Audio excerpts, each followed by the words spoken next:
que je viens déposer mes problèmes, mes frustrations, mes douleurs, mes questions. Pourquoi ici ça ne marche pas? Pourquoi ça ne change pas? C'est à tes pieds, c'est dans ta présence. Et je sais que ça se transforme en victoire. Je sais que ça se transforme en élévation. Je sais que ça change maintenant ce matin. Mais c'est dans ta présence, toujours dans ta présence. C'est à ton épaule que je viens prier. C'est à ton épaule que je viens pleurer, Seigneur. Toutes ces choses, ces questions que je me pose, c'est à tes pieds. Parce que je sais que dans ta présence, il y a les possibilités. Nous ne connaissons pas d'infidélité dans la présence de Yeshua. Nous ne connaissons pas l'impossibilité dans la présence de Jésus-Christ de Nazareth. Rien n'est impossible dans sa présence. Nous déclarons, Seigneur, que toutes les situations, tous les tumultes, Seigneur, que nous avons pu traverser, se retournent en avantage pour nous, dans le nom de Jésus. Oh Père, dans ta présence, tout est possible. Dans ta présence, tout est possible. Alors ce matin, nous venons déposer. Ce matin, nous venons déposer les fardeaux, les questions, les frustrations. C'est dans ta présence, dans ta présence, dans ta présence. Et je sais que notre situation va changer. Nous gardons la foi que notre situation va changer. Je garde la foi que ma situation va changer. Je garde la foi. Oh Père. Merci Seigneur. Merci Seigneur. Si je suis capable de t'adorer, c'est que ma situation peut changer. Oh oui, ça va changer. Oh oui, ça va changer. Je redonne le sourire à quelqu'un ce matin. Oh, alléluia. Alléluia. Alléluia. Alléluia. Tu peux acclamer, tu peux acclamer, tu peux acclamer.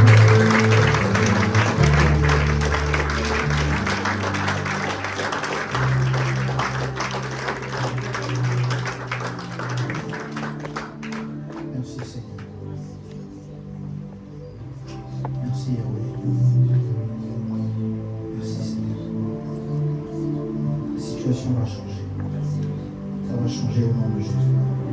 Au nom de Jésus. Est-ce qu'on peut encore acclamer pour notre Dieu? Est-ce que tu peux encore faire du bruit pour notre Dieu? Il a dit que ta situation va changer. Il a dit que ta situation va changer. Amen.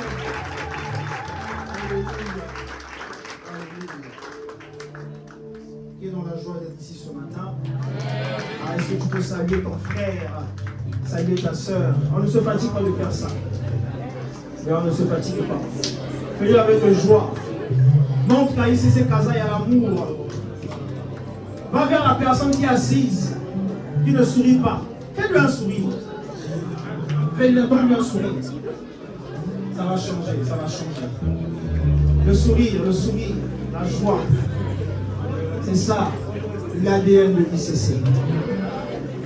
Alléluia. Alléluia. Est-ce qu'on peut acclamer pour notre chorale ICC Musique? Oh, faites bien, faites bien, faites bien, faites bien, faites bien. Faites bien. Alléluia. Je veux rendre grâce à Dieu pour notre Père spirituel, le Père Ivan Pastalou. Et surtout rendre Dieu pour notre berger, l'assistant pasteur Edouard. Amen. Que Dieu l'assiste, qu'il soit avec lui. Est-ce qu'on peut acclamer le Seigneur pour sa vie? Amen. Avant de commencer, j'ai vraiment à cœur de demander à ceux qui sont mères, ceux qui sont parents, de ne pas hésiter de venir avec les enfants. Amen. Il ne faut pas hésiter. Il faut venir avec les enfants. C'est dans la présence de Dieu que l'enfant doit grandir. Ok?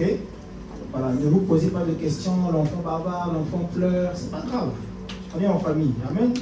Il y aura toujours des gens qui seront là pour assister. Et si vous ne venez pas avec les enfants, comment est-ce que le département junior va reprendre? On doit voir qu'il y a des enfants. Amen. Voilà. Est-ce qu'on peut acclamer le Seigneur pour ça? Venez avec les enfants, venez avec les enfants. Dites avec moi obéissance. Ah, obéissance. Voilà un message que les gens n'aiment pas trop entendre.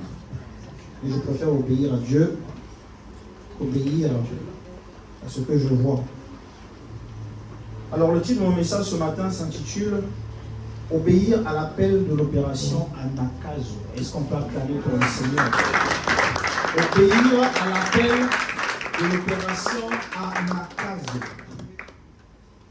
Alors vous savez, l'obéissance est ce que Dieu attend le plus de nous. La Bible dit « Mieux vaut l'obéissance que les sacrifices ». Ça veut dire que l'obéissance occupe une place prépondérante dans la vie du chrétien. Ça ne sert à rien de faire des miracles, d'imposer les mains aux malades et qu'ils guérissent, si à la fin tu perds ton âme. Ce n'est pas parce qu'aujourd'hui tu utilises l'onction de Dieu que Dieu est avec toi. Ça, c'est une vérité qui fait mal. Tu peux utiliser Dieu sans que Dieu soit avec toi. Amen. Faire des miracles, des démonstrations de puissance, ne signifie pas que Dieu est présent. Non. La présence de Dieu se définit et est qualifiée par l'obéissance. Uniquement l'obéissance. Il peut te donner les dons, il peut te donner tout ce dont tu désires.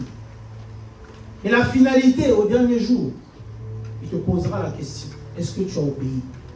Pourquoi? Parce que l'obéissance te permet de rester proche de Dieu. L'obéissance te permet de rester à côté de Dieu. Mais lorsque tu n'obéis pas, qu'est-ce qui reste? Qu'est-ce qui te reste réellement lorsque tu n'obéis pas? Et en réalité, la capacité d'obéir nous a déjà été redonnée. La capacité d'obéir nous a déjà été redonnée. À quel moment? Dans le jardin de Gethsémani. Pourquoi? Jésus, notre Seigneur, avait même du mal, a failli ne même pas accomplir la volonté de son Père. Dans le jardin de Gethsémani. Il a failli. Il a dit, Père, si tu le peux, éloigne de moi cette coupe. Et non pas ma volonté. Que ta volonté se fasse. Et lorsque le sang de Jésus s'est transformé, lorsque la sueur de Jésus s'est transformée en grumeaux de sang, c'était un acte. Il a payé le prix en te redonnant toi maintenant la capacité de faire la volonté de Dieu. Donc à chaque fois que tu es conscient ou consciente que je n'arrive pas à faire la volonté de Dieu, appuie-toi sur le sang de Jésus. Le sang de Jésus. Plaide les mérites du sang. Dis Seigneur, par tes meurtrissures je suis guéri, mais aussi par le sang que tu as fait couler à Gethsémani, tu me redonnes à moi la capacité de faire ta volonté. Le problème, c'est qu'on prie beaucoup pour les bénédictions. On prie beaucoup pour l'argent. On prie beaucoup pour la voiture, les promotions, les stages. Mais la volonté de Dieu. Est-ce qu'il t'est arrivé de prier pour faire la volonté de Dieu? Est-ce qu'il t'est arrivé de prier pour obéir à Dieu? Croyez-moi, obéir à Dieu, ce n'est pas quelque chose de facile. Voilà pourquoi Jésus a fait couler son sang. Amen. Est-ce que vous savez pourquoi Jonas a été avalé par le poisson? Il ne voulait pas obéir. On lui a donné une instruction. Va à Ninive. Il ne voulait pas. Va à la Médina. Va à Hazar. Va à Phare Salam. Vas-y. Ne vois pas ton image. Ne vois pas tes capacités. Pensez-vous que celui qui vous envoie les mains vides? Quel est ce président de la République qui va envoyer son ambassadeur sans lui donner un mandat? Est-ce que vous en connaissez? Ça n'existe pas. L'ambassadeur d'un pays dispose de l'autorité de son pays. Or, nous ne sommes pas les ambassadeurs d'un pays. Nous sommes les ambassadeurs du Très-Haut. Ne pensez-vous pas qu'il vous a équipé de sa puissance? Les démonstrations de puissance, c'est en obéissant au mandat d'aller. C'est au mandat d'aller. C'est quand tu décides d'obéir au mandat d'aller. C'est dans la rue que tu verras la puissance. Ce n'est pas forcément dans l'église. Ce n'est pas dans l'église. On vient à l'église pour être nourri. Pour aller nourrir. On vient à l'église pour être enseigné. Pour aller enseigner. Ça ne sert à rien d'être nourri ici et de garder ça pour vous. Ça ne sert à rien. Regardez. Pour moi qui ai des enfants, en tout cas pour ceux qui ont des enfants vont comprendre, ça nous est arrivé à tous.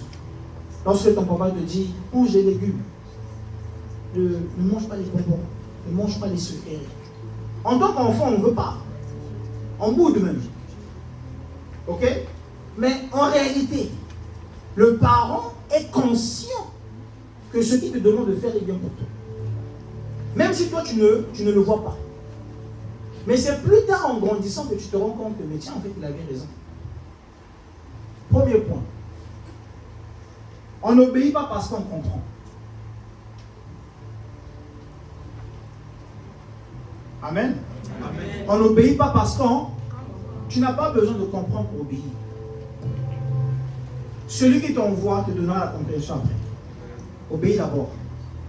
Ne cherche pas à comprendre, mais Dieu, pourquoi tu me demandes de faire ceci? Pourquoi tu me demandes de faire cela? Chercher à comprendre remet en cause ta foi.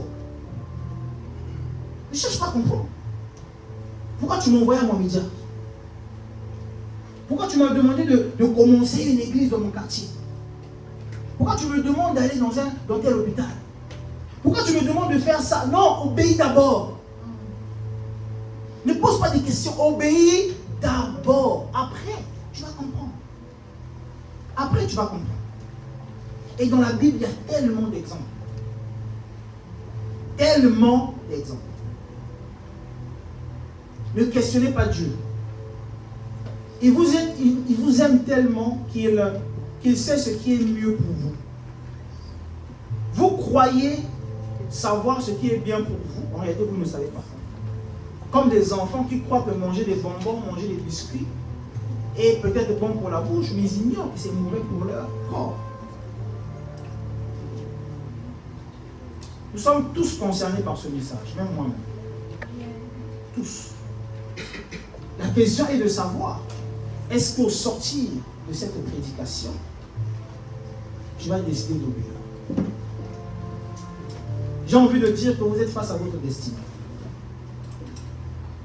Et le meilleur moment, c'est maintenant, c'est pas demain.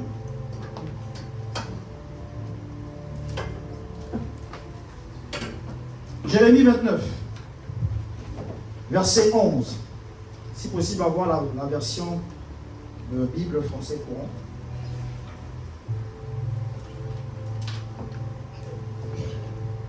Si possible. La Bible dit, « Car moi, le Seigneur, je sais bien quel projet je forme pour vous. Je vous l'affirme. Ce ne sont pas des projets de malheur, mais des projets de bonheur. Je veux vous donner un avenir à espérer. Car moi, le Seigneur, je sais bien quel projet je forme pour vous. Et je vous l'affirme, ce ne sont pas des projets de malheur, mais des projets de bonheur. Je veux vous donner un avenir à espérer. » S'il y a un avenir à espérer, il y a aussi un avenir à ne pas espérer. Jésus est en train de dire, ne t'inquiète pas, je veux ton bien. Si lui veut ton bien, il y a aussi quelqu'un qui ne veut pas ton bien. Si lui veut ton bien, il y a quelqu'un qui ne veut pas que tu atteignes cet avenir que tu es censé espérer. Mais lui, il sait, il dit, fais-moi confiance. Il est en train de dire, fais-moi confiance. Fais-moi confiance, ne pose pas de questions. Suis-moi. Imite-moi. Fais-moi confiance. Parce que je veux te donner un avenir sur lequel tu peux t'appuyer. Espérer. Tu fais confiance à ton instinct. Toi, tu fais confiance à ton jugement. Tu fais confiance à ce que tu vois. Mais regardez, quand on parle de la chair, on parle des 5 sens. Amen. Amen. La vue, le toucher, quoi d'autre, l'odorat, le goûter. Ça, c'est la chair. Pourquoi? Parce que les informations que la chair va te transmettre sont corrompues. Amen. Amen. Vous ne croyez pas? Alors, qui ici, soyons sincères, qui ici, après avoir vu un fou manger des matières fécales, peut avoir l'audace de se rapprocher de ce fou? Bon, pour votre visage, on dit tout. Vous voyez? Mais pourquoi? C'est ta vue. Ta vue t'envoie l'information, attention, détection, problème. Attention, il est sale, ils ne sont pas bons. Attention. C'est ta vue qui te dit ça. Maintenant, imaginez Jésus. Si Jésus avait suivi sa chaîne, est-ce que la Décapole aurait reçu l'évangile? Vous avez certainement entendu, on ne dira pas le passage, vous avez certainement entendu l'histoire du fou de Gadara. On dit fou, hein? C'était un fou. Donc les mêmes fous qu'on voit dans la rue. Mais Jésus est parti vers ce fou-là pour aller prêcher l'évangile.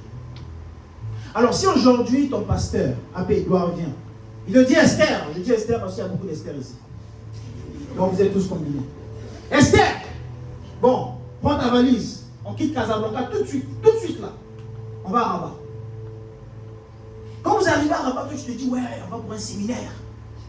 Si Apé me dit ça, ça veut dire que ah ouais, on va pour un séminaire et tout. Quand vous arrivez, vous partez dans un coin de la rue en bas pour aller parler à un fou. Toi, tu regardes ta valise, tu dis oh, c'est comme ma valise que j'ai fait là, c'est pour aller parler à un fou. C'est ce qui s'est passé. Avant que Jésus n'aille rencontrer le fou de Gadara, il venait de faire un séminaire avec les disciples. Un grand séminaire, il y a eu des miracles. Et il dit à ses disciples, traversant. Les disciples se sont dit, ah ouais, on continue. Donc Jésus a fait des kilomètres pour aller parler à un fou. À un fou. Ta chair te dira, ne le fais pas. Et plus tard, c'est ce fou-là qui devient l'évangéliste de la Décapole. Décapole, Déca c'est 10, c'est 10 villes. 10 villes. La personne à qui tu refuses d'aller parler là, tu es en train de bloquer 10 villes. Tu es en train de bloquer 5 villes. Tu es en train de bloquer toute une famille. Parce qu'il y a des gens qui ne vont recevoir l'évangile que par toi. Je dis bien que par toi. C'est-à-dire que lorsque tu décides de ne pas obéir, tu es en train de condamner des vies. Jésus ne descendra jamais du ciel, ma famille, pour aller évangéliser. Jamais. Le jour où vous allez voir Jésus, dites-vous bien que c'est la fin. Amen. Amen. Mais les gens verront Jésus au travers de toi. Amen. Tu deviens Jésus face aux païens. Oui, tu deviens Jésus face aux païens. L'ambassadeur devient le président face à la diaspora. Quand on va voir l'ambassadeur, c'est le président. C'est lui le représentant de l'autorité. Il a les prérogatives du président.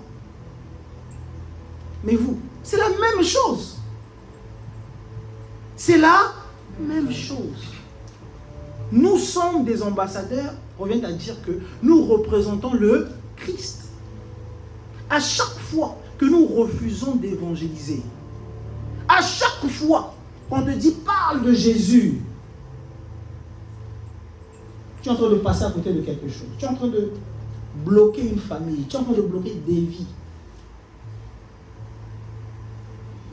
Regardez à quel point le diable est méchant.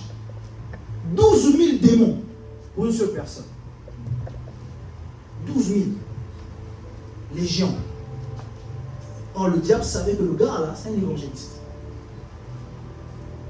Le gars savait. Mais comme Jésus a les yeux de l'esprit, il a vu. Et il est parti. Il n'a pas hésité. L'évangélisation, c'est renoncer à sa zone de confort. Ouais, tu es dans ta garçonnière bien au chaud. Tu manges bien. Au travers de la fenêtre, tu te lèves avec ton verre de café ou de thé, tranquille. Dimanche, je vais aller à l'église, tu regardes derrière, ta fenêtre est passée. Et dans ta ruelle, là, il y a 10 personnes qui n'ont pas encore donné leur vie à Jésus. 10. Tout ce que tu as à faire, c'est quoi? Parler de Jésus. On ne force pas en fait. On parle de Jésus. On ne parle pas de ICC. Amen. On parle de Jésus. Proverbe 14, 12. On va aller très doucement pour que vous puissiez comprendre. On ne sera pas très long. Version Semeur, la Bible dit, bien des hommes pensent être sur le bon chemin. C'est la Bible qui dit, bien des hommes pensent être sur le bon chemin. Et pourtant, ils se trouvent sur une voie qui, finalement, mène à la mort. Tel que vous êtes là, vous croyez, dur comme fer, que vous êtes sur le droit chemin. Et la Bible dit que finalement, ça nous mène à la mort. On ne peut pas être plus sage que Jésus. On ne peut pas être plus sage que Dieu. C'est pas possible. C'est pas possible. Tu crois que tu es sur le bon chemin. C'est ce que toi tu crois. Mais la Bible dit, et pourtant il se trouve sur une voie qui finalement mène à la mort. Finalement mène à la mort. La famille, le plus terrible, ce n'est pas ta mort physique. Le plus terrible, ce n'est pas ta mort physique. Le plus terrible, c'est ta séparation avec Dieu. C'est ça le plus terrible. Regardez, ne croyez pas que la terre sur laquelle nous vivons, c'est la fin. C'est la fin. Nous ne sommes que de passage. Il y a une vie après. Mais le problème, c'est que l'autre vie là, c'est éternel. C'est éternel. À quoi ça sert d'avoir les richesses? À quoi ça sert d'avoir des doctorats? À quoi ça sert d'avoir des masters? Si après là, tu vis dans la gêne pour l'éternité. L'éternité. Hein. Et je ne vous parle pas un paresseux. Je ne vous parle pas un paresseux. Je ne vous demande pas de ne pas travailler, de ne pas faire des activités, non. Je vous demande que l'activité, que la priorité numéro 1 pour vous soit les âmes. Amen. Les âmes. Amen. Notre fonction première, c'est être ambassadeur.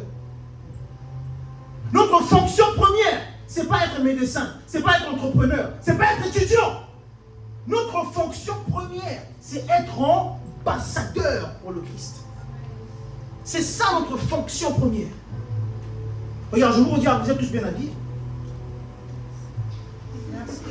Tous. Amen. Bon. À quoi ça sert le vêtement que tu portes si tu ne le portes pas? À quoi va servir ce micro si je ne l'utilise pas? À quoi va servir ta perruque de 1000 dirhams si tu ne l'utilises pas?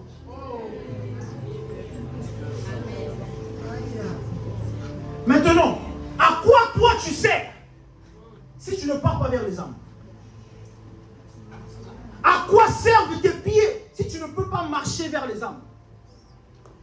À quoi sert ta bouche si tu ne peux pas parler de Jésus?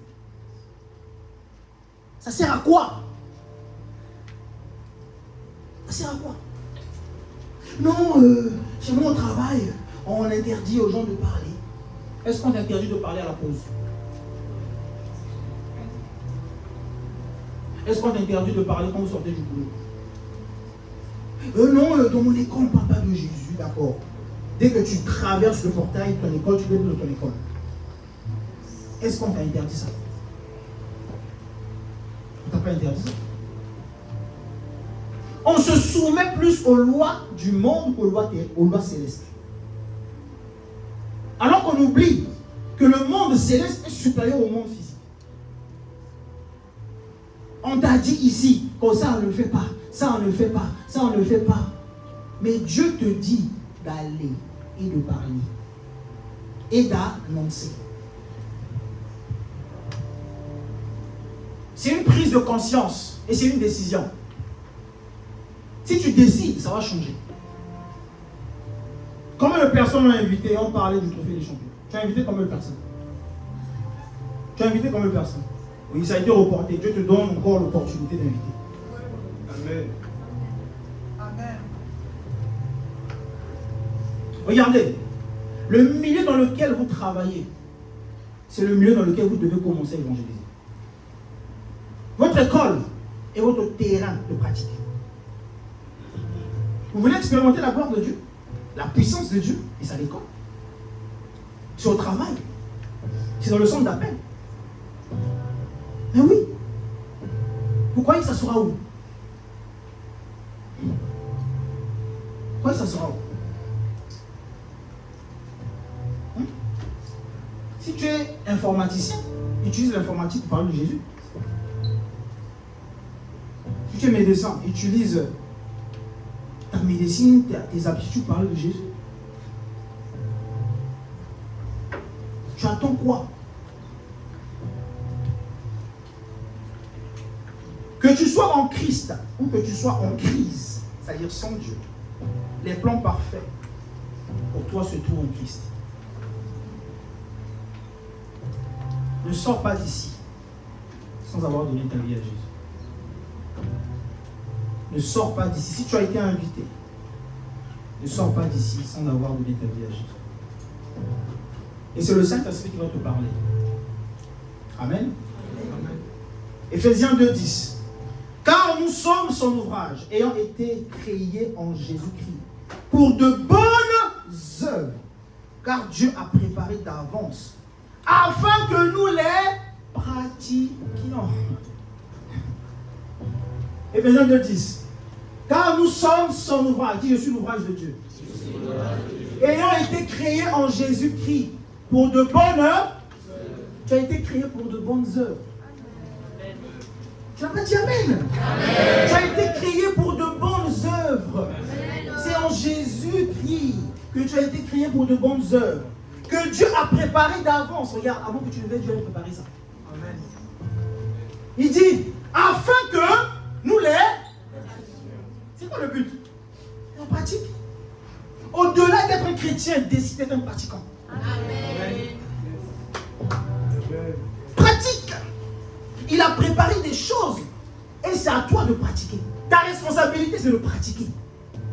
C'est la Bible qui dit, afin que nous les pratiquions. Ça veut dire que quand tu ne pratiques pas, tu perds du temps. Tu perds du temps. C'est comme quelqu'un qui a des pouvoirs, mais qui n'utilise pas.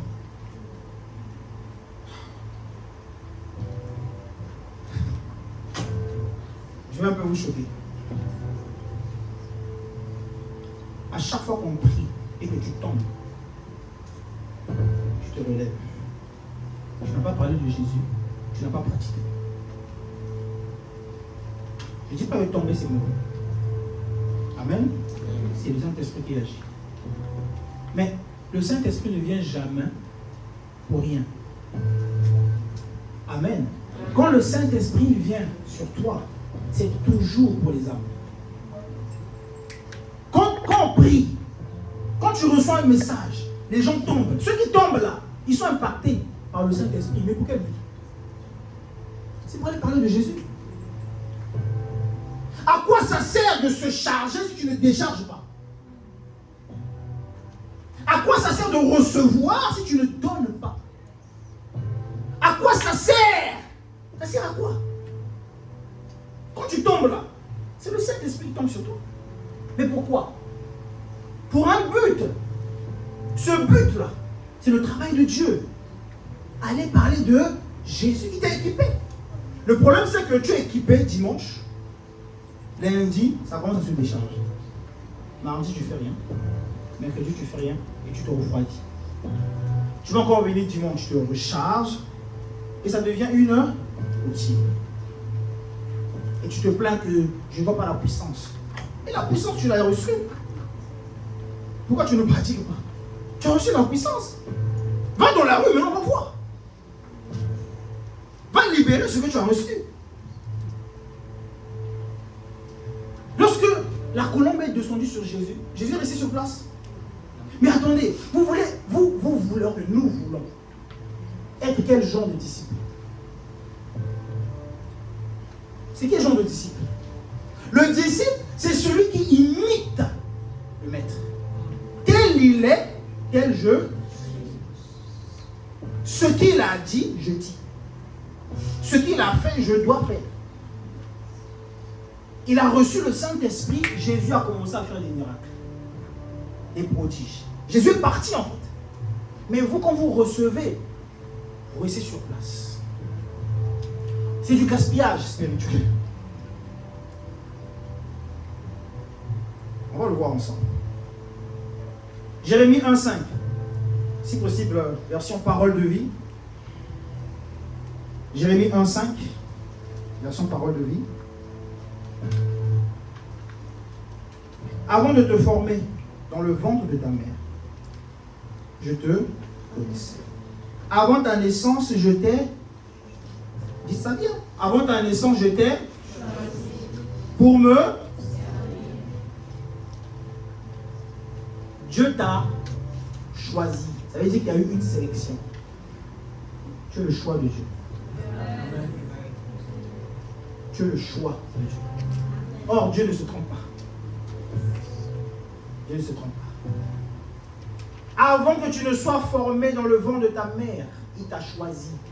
C'est-à-dire, il y avait plusieurs, il a dit c'est toi. C'est pour un but. Et ça veut dire que tu as des qualités. Ça veut dire qu'il y a quelque chose de spécial en toi. Pourquoi j'ai été choisi? Est-ce que ma vie doit se limiter à aller à l'école? Est-ce que ma vie doit se limiter à entreprendre? Dieu m'a choisi pour le servir. Servir Dieu, ce n'est pas être pasteur. Servir Dieu, ce n'est pas être apôtre. Le pastorat, l'apostolat, tout ça, ce sont des vocations. Amen. Amen. Servir Dieu, c'est faire sa volonté. Tu peux servir Dieu dans ta famille. Combien de personnes ne connaissent pas Christ dans sa famille? Combien? Est-ce que tu pries pour eux? Je connais même des gens qui, quand ils parlent de Jésus, ils masquent. Bon, je ne veux pas que mon père voit. Ils utilisent même les réseaux sociaux pour parler de Jésus. Comment ça se fait que tu n'as pas honte de, je ne vais pas dire ça, mais tu as honte de mettre les statues sur Jésus? Pourquoi tu as honte? Commence d'abord par ça. Ça au moins tu peux faire. Tu ne te confrontes pas à quelqu'un en face. Ah, Xavier a parlé de Jésus. Ah, il commence à changer. Hein? On va t'écrire. Tu doutes? Mets un statut sur Jésus. On va t'écrire. Pourquoi tu n'as jamais fait ça? Ils seront surpris. Ah, toi aussi tu pries. Ça commence là. Tu rentres dans la conversation. Tu parles de Jésus. Vrai ou faux? Non, je sais, quand il n'y a pas beaucoup de mouvements là, c'est-à-dire la vérité rentre. Commence par ça. Les amoureux de Champions League, dès que Barça gagne ou même Madrid, on voit les statues. Si seulement vous aviez le même zèle pour Jésus. Si seulement. Mais ce n'est pas trop tard. Ce n'est pas trop tard. Dis avec moi, j'ai un mandat. J'ai un mandat. Je décide de gagner les âmes. Je ne vois pas des gens parler. Toi-même, tu refuses. Dites avec moi, j'ai un mandat. Je décide de gagner les âmes pour Jésus. Ça commence aujourd'hui. Acclame pour le Seigneur. Acclame pour le Seigneur.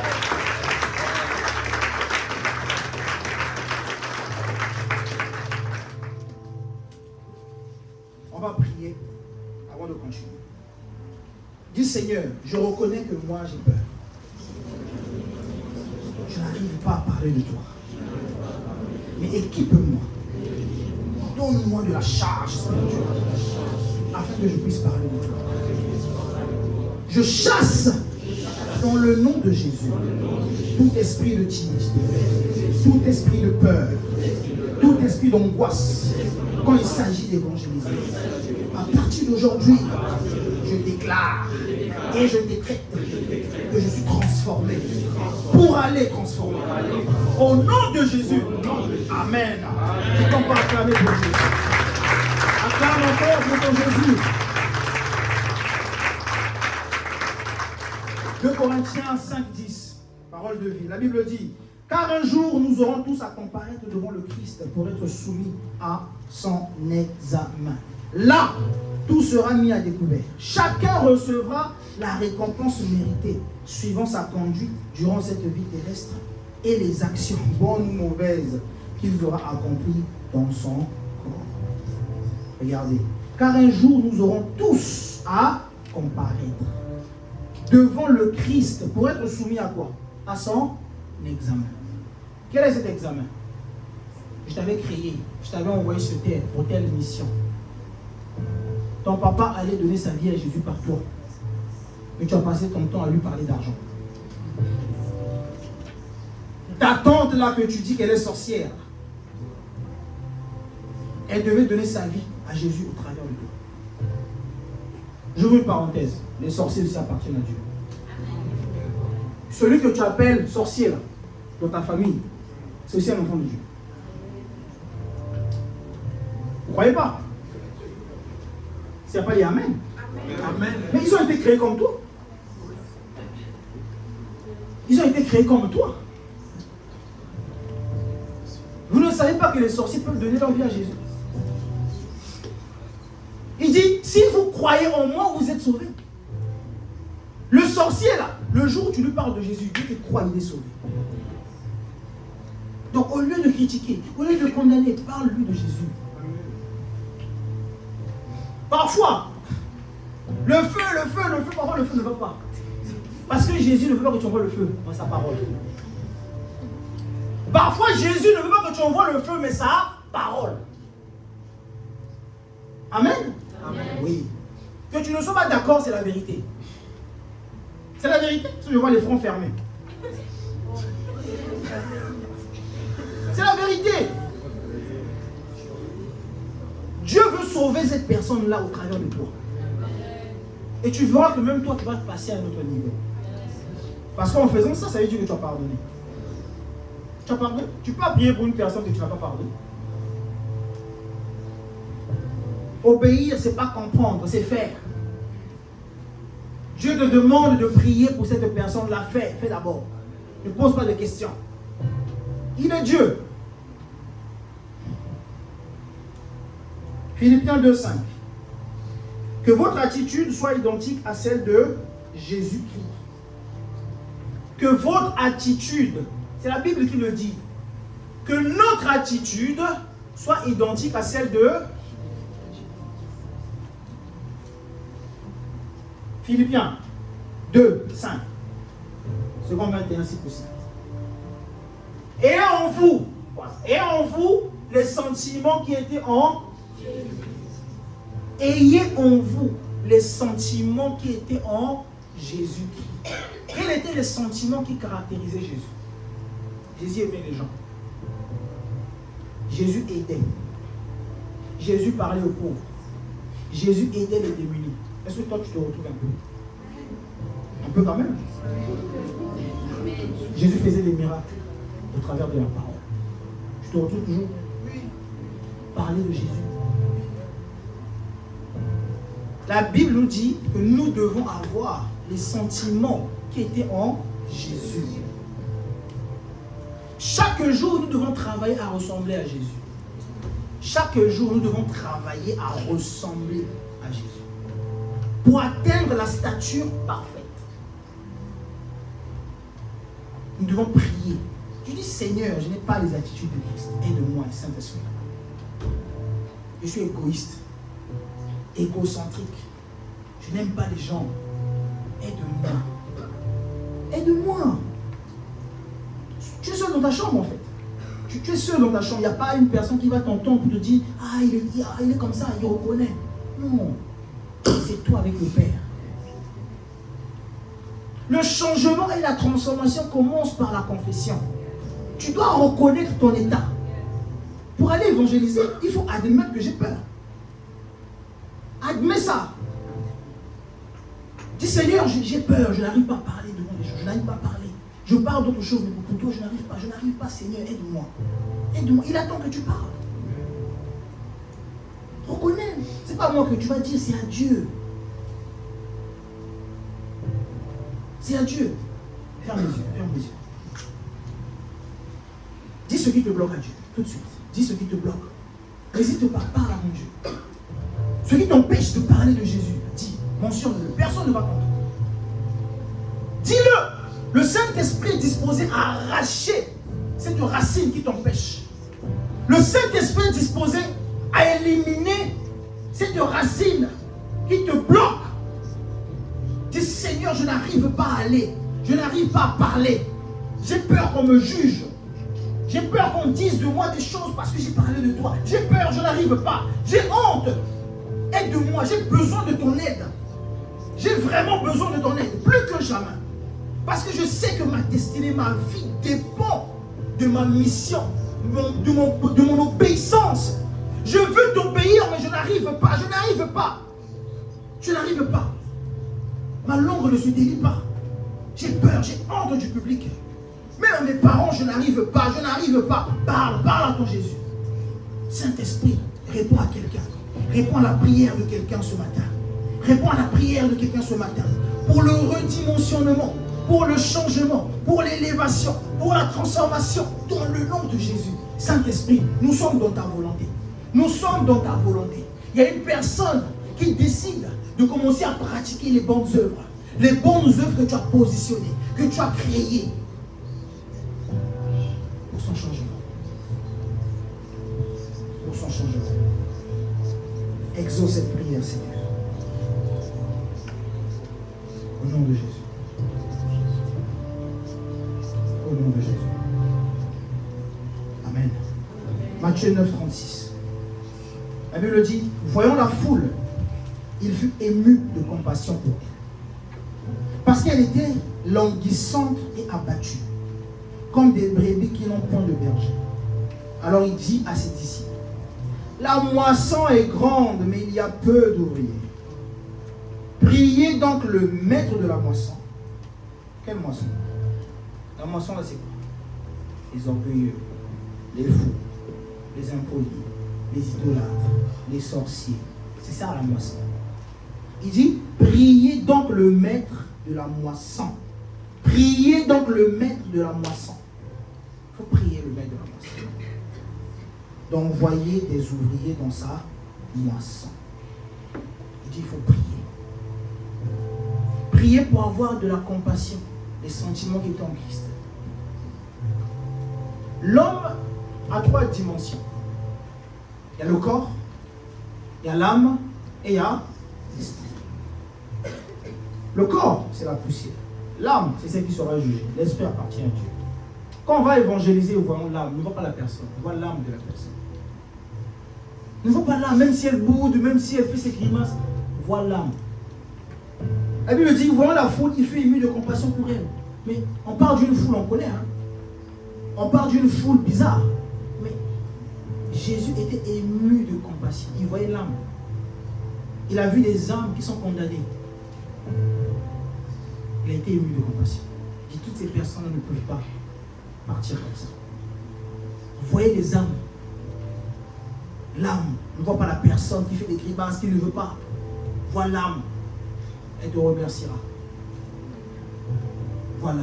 Est-ce que tu pouvais imaginer un jour, toi, te tenir ici? Est-ce que tu pouvais imaginer un jour? Il y a une personne qui a vu ton âme. Il y a une personne qui a osé. Pour te dire, Fréma, viens. Qui a insisté, parce que tu n'es pas venu dès le premier jour. Il a insisté encore, et aujourd'hui tu es là. Et aujourd'hui tu es maintenant assidu. L'évangélisation demande de la patience. Parce que le Saint-Esprit fait ce qu'il veut. Il y a des gens qui acceptent Jésus à l'instant. Mais il y a d'autres, ça prend du temps. Il faut avoir le cœur de compassion. Le cœur qui accepte d'attendre. Même s'il me laisse des vues, c'est pas grave. J'ai fait ma part. Et un matin, il te dira, ton église, c'est où? Je vais venir. Amen. C'est bien à Dieu.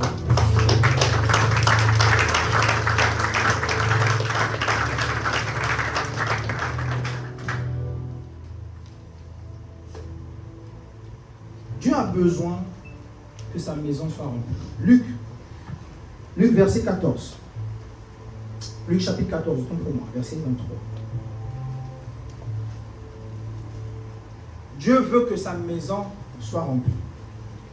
La Bible dit, et le maître dit au serviteur, va dans les chemins et le long des haies. Et ceux que tu trouves, qu'entraîne-les d'entrer, afin que ma maison soit remplie. Ne vous sentez pas normal quand vous voyez des chaises vides. Dieu veut que sa maison soit remplie. Quand tu vois une chaise vide, dis-toi, mais pourquoi cette vie n'est pas occupée? C'est ça la volonté de Dieu. Dans les cieux, là, c'est rempli. Hein? Dans la maison de Dieu, là-bas, c'est rempli. On parle de myriades. Des myriades et des myriades et des myriades qui sont dans l'adoration, dans la louange, tout le temps. Mais ici, nous sommes combien? Nous sommes combien? Que l'état de ton église ne te laisse pas indifférent. La volonté de Dieu est que sa maison soit remplie. Il dit, et ceux que tu trouves, contrains-les d'entrer. Contrains. C'est ça qu'on appelle anaka. Regardez, les gens vont vous donner des raisons. Les gens vont vous donner des raisons. On va voir ça.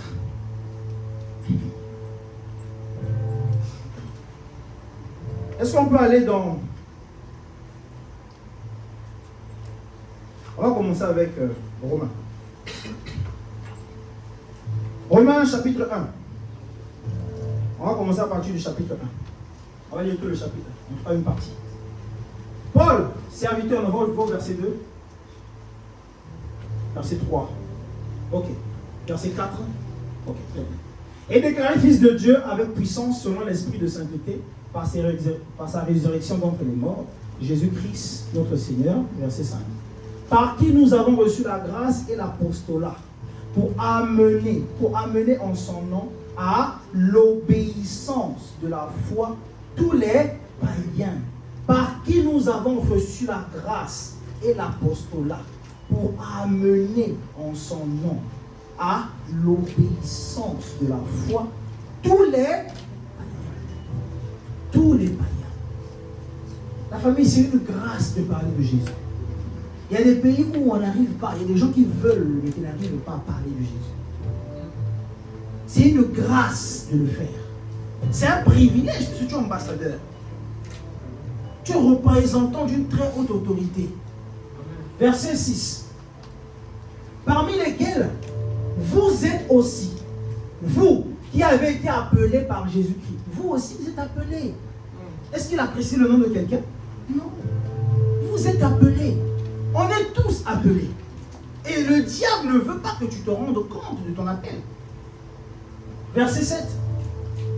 À tous ceux qui, à Rome, sont bien aimés de Dieu, appelés à être saints, que la grâce et la paix vous soient données de la part de Dieu notre Père et le Seigneur du Seigneur Jésus-Christ. Ensuite, verset 8. Je rends d'abord grâce à mon Dieu par Jésus-Christ au sujet de vous tous, de ce que votre foi est renommée dans le monde entier. Verset 9. Dieu, que je sers en mon esprit dans l'évangile de son Fils, mes témoins, que je fais sans cesse mention de vous. Verset 10. Demandant continuellement dans mes prières d'avoir enfin, par sa volonté, le bonheur d'aller vers vous. Verset 11. Car je désire vous voir pour vous communiquer quelques dons spirituels, afin que vous soyez affermis. Les dons spirituels, c'est pour que nous soyons affermis. Pourquoi on est affermis? L'affermissement, c'est à quoi? L'affermissement, c'est à gagner les âmes. Les dons spirituels que vous demandez, là, c'est pour les âmes, la famille. C'est pour les âmes. Les dons, ce n'est pas pour nous. Le Saint-Esprit ne vient pas sur nous pour nous d'abord. Regardez, je vais vous raconter une anecdote. C'est le... Après, je ne sais pas si les pasteurs ou apôtres, en tout cas Béni, vous le connaissez? Béni est en train de raconter en fait que durant une croisade, avant une croisade, il ne se sentait pas bien. Très très malade. Il dit, mais Seigneur, moi je vais aller faire la croisade, comment je suis malade, je ne me sens pas bien. Et Dieu ne veut pas le guérir. Il va quand même, il obéit, il arrive à la croisade. Il commence par prier, l'adoration, la louange. Et à un moment donné, la douleur qu'il ressentait, il avait mal aux pieds, il n'arrivait pas à marcher. La douleur qu'il ressentait disparaît. La douleur disparaît, il commence à faire le ministère. Il marche dans les foules, il marche, les gens tombent, les gens sont guéris. Il marche, il fait. La douleur est partie. Quand la croisade est finie, devinez quoi? La douleur est revenue. La douleur est revenue. C'est-à-dire que Dieu l'a utilisé à l'instant là pour faire quelque chose. Le Saint-Esprit n'est pas venu sur lui, c'était pour le guérir. Non, le Saint-Esprit a une autre mission. Vous allez constater que moi je prie pour les malades. Et je prie la guérison, mais moi-même. Et moi-même. Moi je prie, les gens tombent enceintes, ont des enfants, mais moi-même. Moi je prie, les gens trouvent faveur à la grâce de Dieu, mais moi-même. Ton temps va venir. Ton temps va. Pour l'instant, accepte d'être un canal. Ton temps va venir. Le don que tu reçois, c'est pour les âmes. Les grâces, les faveurs, c'est pour les âmes. Vous savez, il y a des personnes à qui Dieu empêche même la richesse parce que c'est égoïste. Vous priez à Dieu, donne-moi l'argent. Tu es égoïste. Ton argent là, ça sera pour toi-même. Tu ne vas pas aller donner aux autres, tu ne vas pas aller donner aux démunis, tu ne feras pas de charité. Parce que Dieu donne pour un but en fait. Tu donnes pour un but là. Le sommet, ce n'est pas pour que les gens puissent nous voir, c'est pour que nous puissions voir les gens. Dieu te positionne pour que toi tu puisses voir ce que les autres traversent. C'est pas pour qu'on te voie. C'est pas ça. Dieu t'élève pour que toi tu puisses voir les souffrances de ses enfants. L'argent que Dieu te donne, tu vas toujours en profiter. Mais tu fais quoi? Voilà pourquoi, bon. Et les gens qui vont devenir riches. Ah, je dis que la vérité, Dieu m'a demandé de dire ça. Mieux vaut que tu meurs pauvre en Christ. Que tu meurs sans Christ avec l'argent. Parce que ton âme compte plus pour Dieu que l'argent qu'il te donne. Et ça ne sera pas votre partage au nom de Dieu. Cependant, priez que les sentiments de Jésus soient votre partage. Avoir de la compassion, de l'amour, le partage. Vous avez de l'argent, vous savez donner aux autres. Vous savez faire du bien aux autres. Jésus savait se sacrifier pour les autres. La mentalité des violents. On va continuer. On revient là où on était.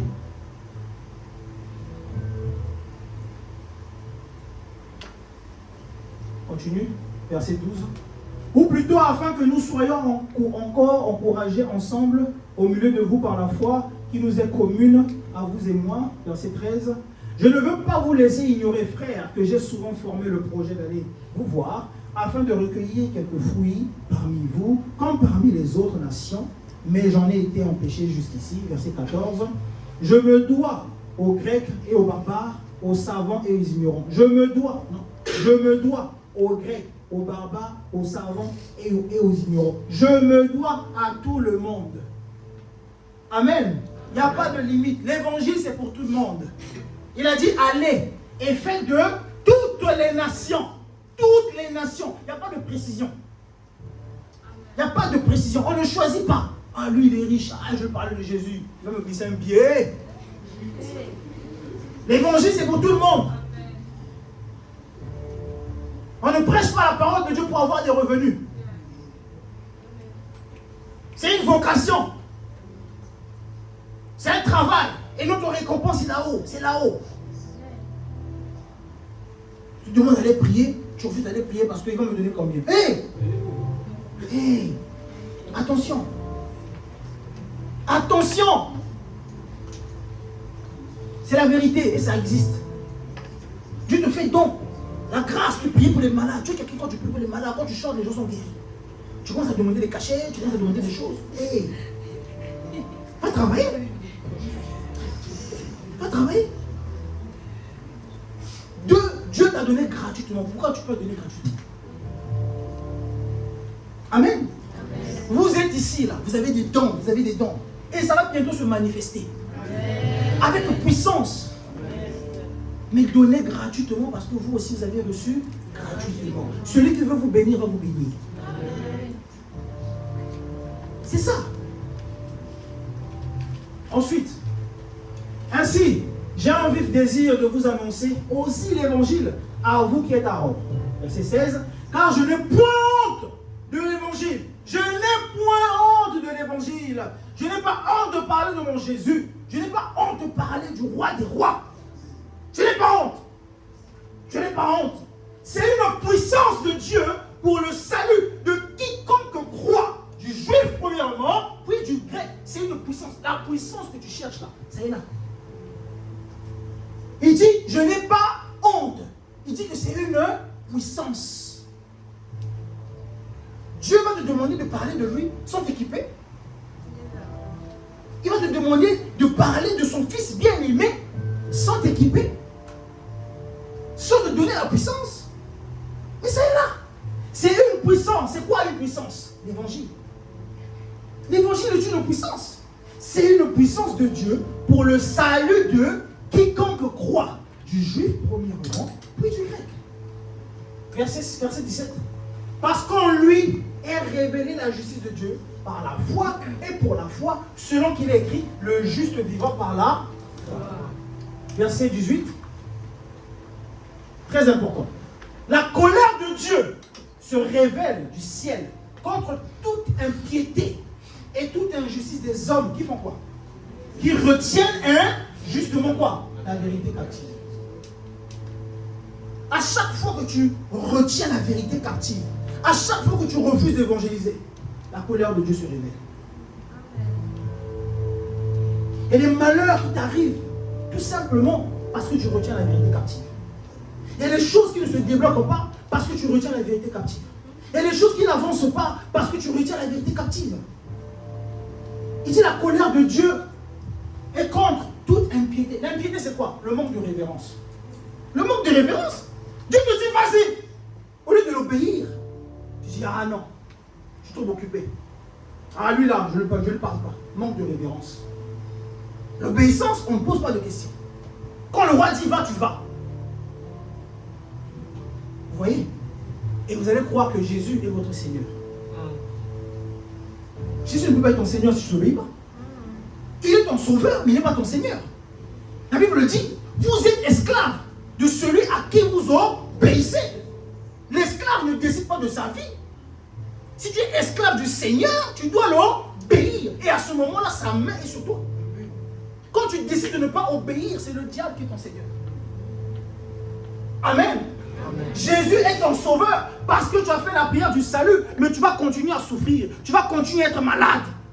Parce que la main de Jésus n'est pas sur toi. On est esclave de celui à qui on obéit. Jésus, il peut être ton sauveur, mais il ne sera pas forcément ton Seigneur. Il va devenir ton Seigneur dès l'instant où tu vas obéir. Et on ne choisit pas les instructions de Dieu. On ne choisit pas. Il dit, lis la Bible, tu lis la Bible. Va prêcher l'évangile, tu vas prêcher l'évangile. Va faire ça, tu vas faire. Tu ne choisis pas. Tu décides d'obéir. Même si ça te coûte, tu es esclave du Christ. C'est là que Jésus devient ton Seigneur. Seigneur, mon Seigneur, mais tu n'obéis pas. Tu n'obéis pas. Verset 19. Car ce qu'on peut connaître de Dieu est manifeste pour eux, Dieu le leur ayant fait connaître. Verset 19. Est-ce qu'on peut inverser, on peut afficher 19 et 20? Ou bien 21, c'est possible? Non. Ok. Car ce qu'on peut connaître de Dieu, ce qu'on peut connaître de Dieu est quoi? Est manifeste pour vous qui, pour les païens. Ce qu'on peut connaître de Dieu là, c'est révélé. Dieu le leur ayant fait connaître. Comment? Verset 20. En effet, les perfections invisibles de Dieu, sa puissance éternelle et sa divinité se voient comme à l'œil nu. Ce qu'on voit dans ce monde révèle la puissance de Dieu. Les païens voient ça. Les païens voient un monde, une terre qui est suspendue dans l'espace, qui ne tombe pas. Qui peut expliquer ça? Vous allez commencer à parler de gravité, des histoires de scientifiques, machin. Mais il y a une main derrière, il y a un esprit derrière. Des choses invisibles, la perfection invisible que les païens voient et ils refusent de croire. Se voient comme à l'œil nu depuis la création du monde. Quand on les considère dans ces ouvrages. Ils sont donc inexcusables. Ils sont donc inexcusables. Une personne à qui tu vas parler de Jésus n'a pas d'excuse à te donner. Ils ne sont pas excusables. Tu vis dans un monde qui dépend d'une perfection invisible. Tu vas donner quelle excuse? Quelle excuse tu vas donner?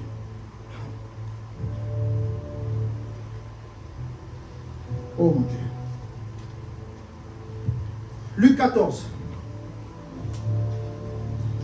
Luc 14, 21. Pas de toi, Luc 14, 21, 23. On va aller de 21 à 23.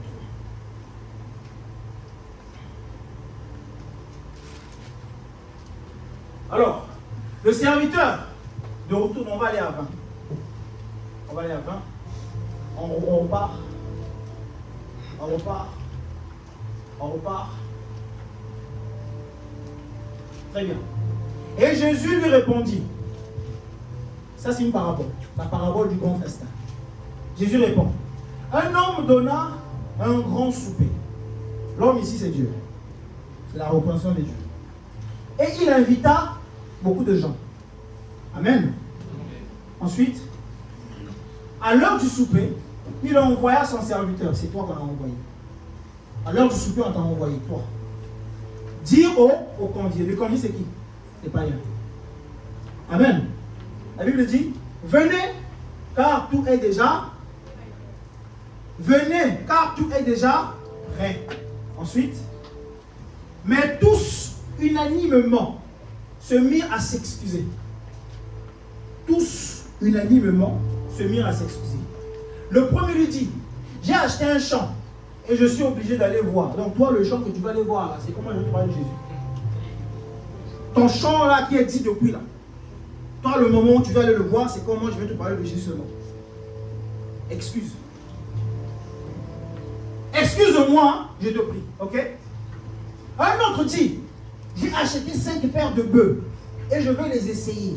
Est-ce que toi, les bœufs que tu as achetés là, tu veux seulement les essayer quand je te parle de Jésus? Il y a des gens à qui tu vas aller parler de Jésus. Oh, tu sais, moi j'ai cours. Oh, tu sais, moi j'ai ceci. Oh, tu sais.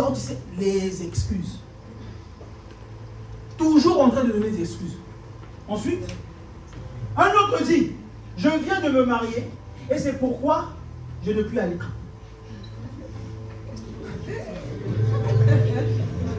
Bon, quel est le rapport entre ton plaisir, le mariage et mon invitation? Quel est le rapport? En grâce à Dieu, tu es marié, viens à l'église justement. Puis on va célébrer. Donc ta vie à Jésus. Ton mari, ta femme ne va jamais fuir. Tu l'as marié. Quand tu parles de Jésus, oh je vais me marier. Oh tu parles de Jésus, oh non, j'ai un voyage programmé. Ensuite, le serviteur de retour, donc toi, tu es parti, on t'a donné des excuses. Tu as parlé, tu as fait quand même, on t'a donné des excuses. Le serviteur de retour rapporta ces choses à son maître. Donc c'est la prière. C'est la prière. Tu as prié. Alors le maître de la maison, quoi? Dieu s'irrite. Le maître de la maison irrité dit à son serviteur, va promptement dans les places et dans les rues de la ville et amène ici les pauvres. Amène ici les pauvres. Vous voyez la violence? Va promptement, amène ici les pauvres, les estropiés, les aveugles et les boiteux. Verset 22. Le serviteur dit, maître, ce que tu as ordonné a été fait. Et il y a encore de la place. Vous avez parlé de ça à la famille d'Impact. Il y a encore de la place dans cette maison. Dans le royaume des cieux, il y a encore de la place. Ne vous donnez pas vous-même des raisons. Il y a encore de la place. Il y a tellement de place.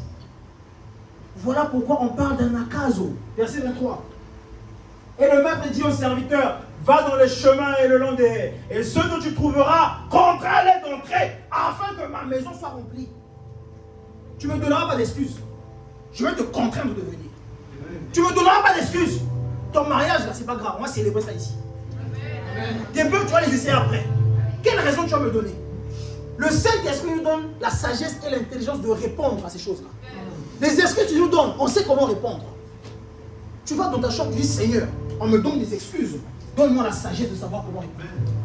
Moi, je vais les contraindre. Ils ne vont pas périr. Ils ne vont pas périr.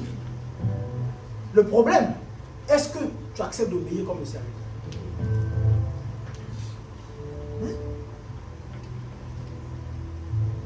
Amen. Luc 19, 10. En effet, le Fils de l'homme est venu pour chercher et emmener au salut ceux qui étaient perdus. Si le Fils de l'homme est venu pour le faire, je vais le faire. 1 Timothée 1,15. C'est une parole certaine et entièrement digne d'être reçue. Que Jésus à Christ est venu dans le monde pour sauver les pécheurs, dont je suis le premier. Paul reconnaît qu'il est le premier des pécheurs qui a été sauvé. Paul était celui qui persécutait l'Église. Amen. À quel niveau tu te situes? On connaît tous le verset Matthieu 28, 19. Allez et faites de toutes les nations des disciples, baptisant au nom du Père, du Fils et du Saint-Esprit. Allez, la mission t'a été donnée. Tu es porteur, tu es ambassadeur, tu es prédicateur. Tu veux prêcher la parole, commence dans la rue. Comment dans la rue. Ton don va se manifester dans la rue. Luc 24, 49. Et voici j'enverrai sur vous ce que mon Père a promis. Et voici j'enverrai sur vous ce que mon Père a promis. Mais vous restez dans la ville jusqu'à ce que vous voyez revêtu de la puissance d'en haut. Le Saint-Esprit vient pour une mission. On vous donne le Saint-Esprit, c'est pour une mission. Ce n'est pas pour rester à la maison. Votre fonction première, c'est de gagner les âmes. Quel que soit ce que tu fais dans la vie, quel que soit qui tu es, tu n'as pas de raison à donner. Ta fonction première, c'est de gagner les âmes. Tu as été impacté pour impacter. Tu as été sauvé pour sauver. Tu as été transformé pour transformer. Tu transportes quelque chose, mais ne le perds pas. Ne le perds pas. Voilà pourquoi l'affiche. C'est prêt? On parle d'obéir. On va ensemble faire une sortie d'évangélisation. On a parlé d'obéir à l'opération Anakazo. Ça sera à toi maintenant de décider est-ce que tu vas obéir. Est-ce que je mets de côté mon confort? Est-ce que je vais accepter de sortir? Ou comme les personnes, je vais aussi donner des raisons. Je suis chrétien, mais oh, j'ai des cours. Je suis chrétien, oh, j'ai beaucoup de travail. Nous allons ensemble faire une sortie d'évangélisation. Le 30 de ce mois. Personne n'acclame.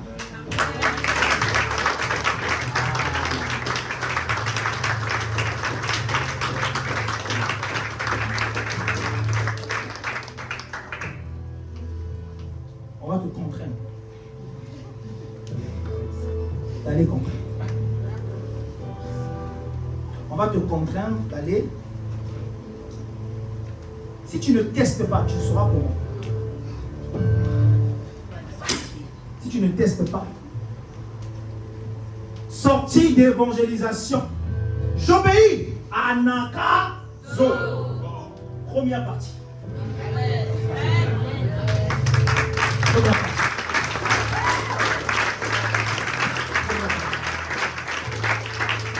Le 30 mai, samedi, on se retrouve ici. Et c'est à partir d'ici qu'on va sortir, on va les contraindre les gens. Et après le 30 mai, on aura 3 autres sorties à faire. Ils ne veulent pas venir, on va les contraindre de force. On va les contraindre de force. Et c'est le Saint-Esprit qui va nous donner la sagesse. C'est le Saint-Esprit qui va nous donner les mots justes. Les mots justes. Il sera là samedi. Bon, il y a des gens honnêtes. Toi qui ne veux pas être là samedi, on va te comprendre. On va te comprendre. À quel moment tu vas sortir? À quel moment tu vas sortir? On se retrouve ici à 11h. On se retrouve ici samedi à 11h. Et à partir d'ici, on va sortir. On va aller là où tu ne veux pas aller. La deuxième sortie, ça sera dans les résidences. On va faire du porte-à-porte. Oui, ton voisin que tu ne veux pas, tu vas partir là. On va faire du porte-à-porte. Jardin 1, Jardin 2, résidence Shanghai, toutes les résidences que vous voulez. On va aller, on va parler de Jésus. Au moins, notre part va être faite. Au moins, j'aurai obéi. Je ne rentrerai pas chez moi en me disant, oh, je n'ai pas obéi. Non, moi j'ai obéi. Le reste, c'est la part de Dieu. On va se lever. On va se lever. On va dire, Seigneur, tu vas parler à ton Père. Dis, papa, moi j'ai besoin d'obéir.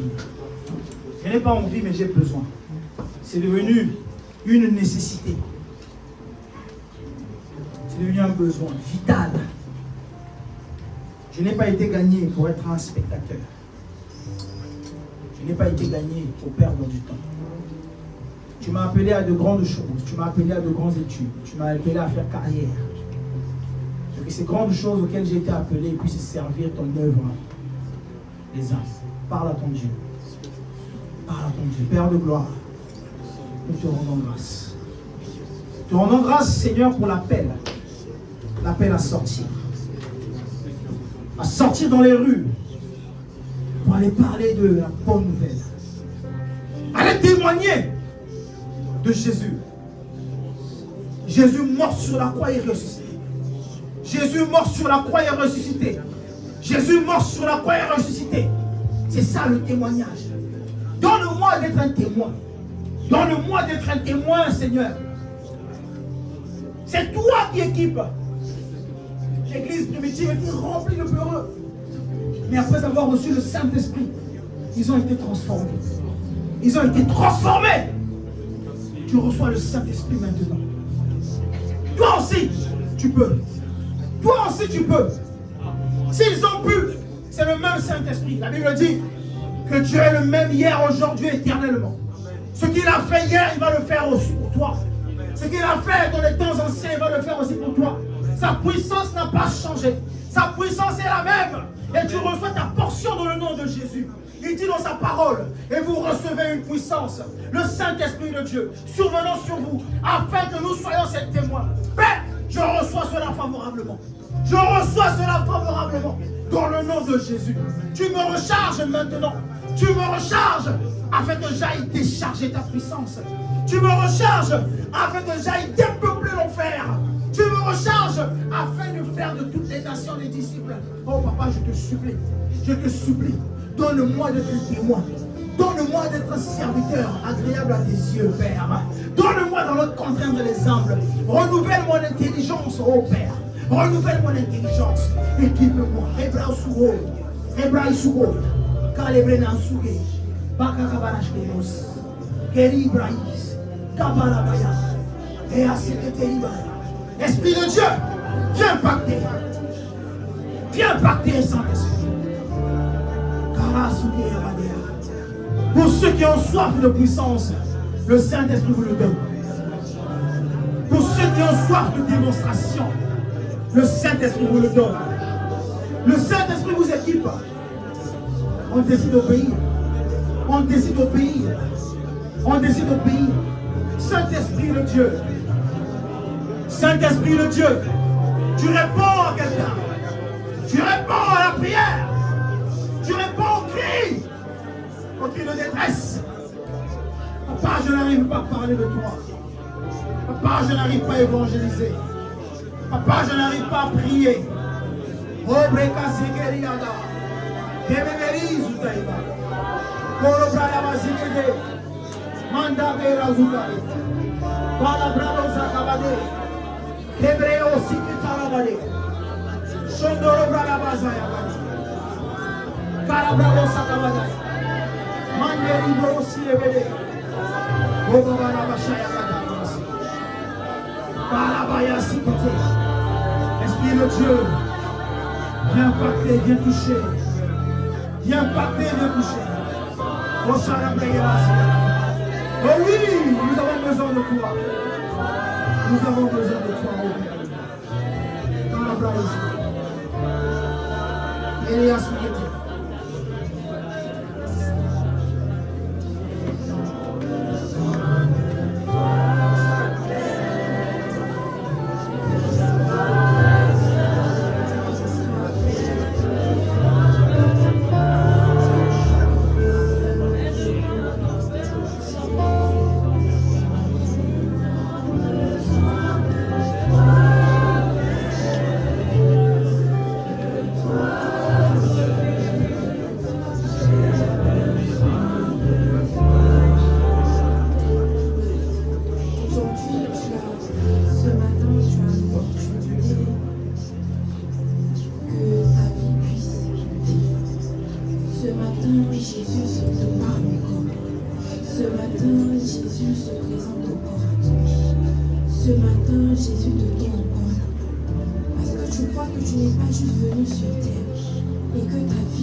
Déjà, je vais inviter les personnes qu'on a reçues ce matin. Si vous pouvez vous tenir debout. Et s'il y a des nouvelles personnes qui, entre-temps, se sont rajoutées, des nouvelles personnes qui assistent pour la toute première fois à un culte à ICC Casablanca, je vais vous demander de faire le lever. Amen.